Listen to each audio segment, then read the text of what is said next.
Buenas tardes, jóvenes. Hoy vamos a estar revisando el tema de hidrostática. Recuerden que anteriormente estuvimos viendo lo que son gases ideales y gases reales. En esta ocasión, en hidrostática tiene mucha relación por la cuestión de la presión que hemos venido estudiando. Eh, la hidrostática es parte de la física que estudia los fluidos en reposo.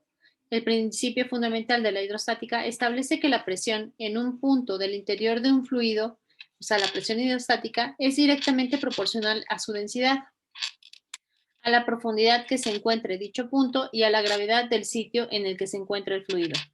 P, que es nuestra presión del fluido, va a ser igual entonces a la densidad del fluido por la gravedad y por la profundidad. Y esa es nuestra fórmula. P igual a D por G por H, donde P es la presión de un punto del fluido, D es la densidad del fluido, esta D, G es la gravedad del lugar donde se encuentre el fluido, H es la profundidad, y aquí lo tenemos.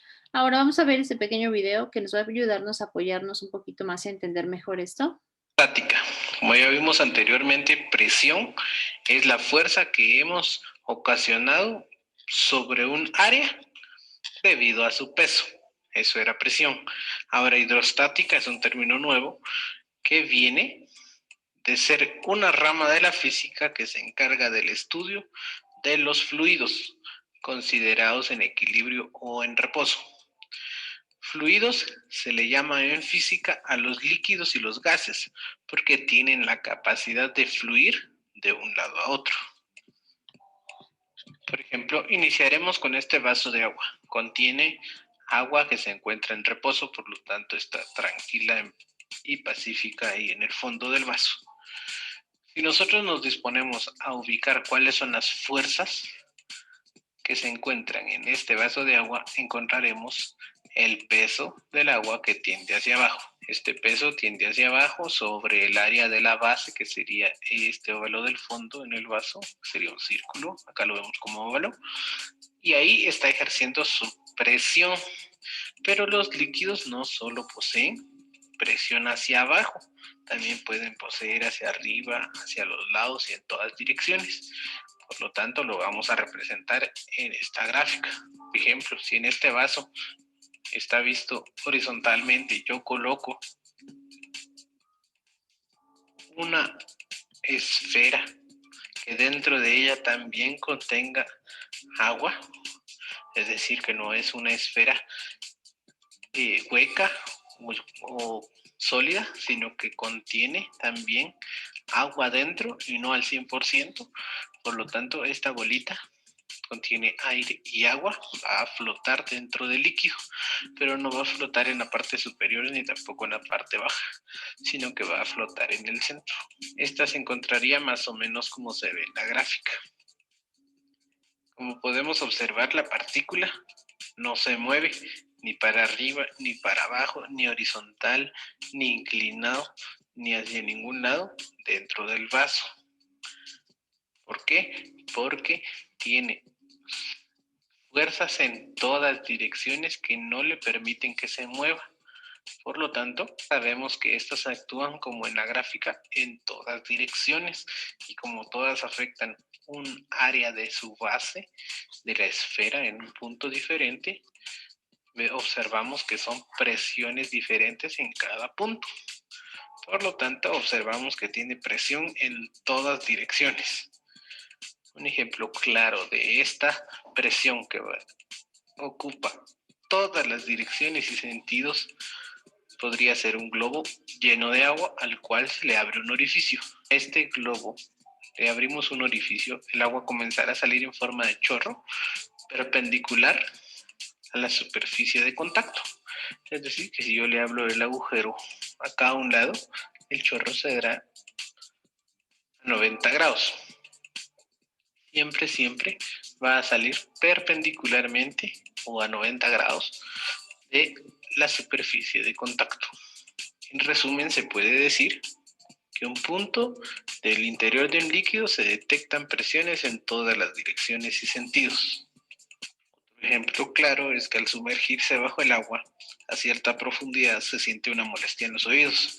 Esta molestia desaparece a medida que se asciende a la superficie. puesto que esa molestia es producida por la presión ejercida sobre los tímpanos debido al peso del agua, el cual actúa en todas direcciones. Por lo tanto, podemos concluir que todos los puntos de un mismo plano dentro del líquido soportan la misma presión, lo que quiere decir que la presión que soporta un objeto sumergido en cualquier lugar, por ejemplo en una piscina a 5 centímetros de profundidad, será la misma presión que soporte en una cubeta de agua a los 5 centímetros de profundidad. Por lo tanto, la presión dentro del líquido depende de la profundidad. ¿Por qué? Debido a la columna de agua sobre ese punto. Así como observamos, todo lo que se encuentre arriba será la presión. También la presión depende del peso específico del líquido.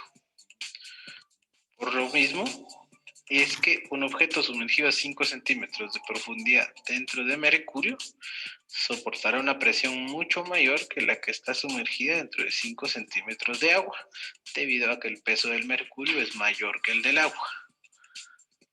Por lo tanto, se puede definir matemáticamente la presión hidrostática como la que se produce en el interior de un líquido en reposo, y es igual a el peso específico del líquido multiplicado por su altura.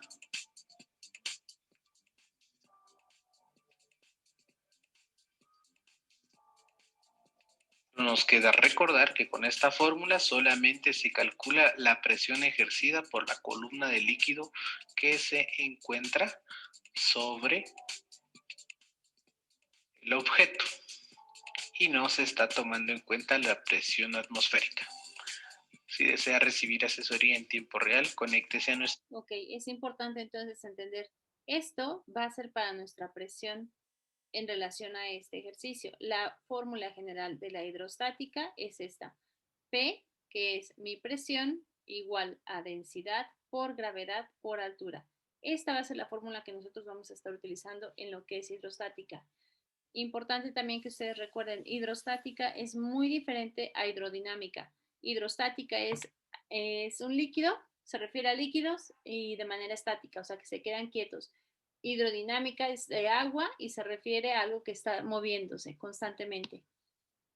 Voy a detener la grabación.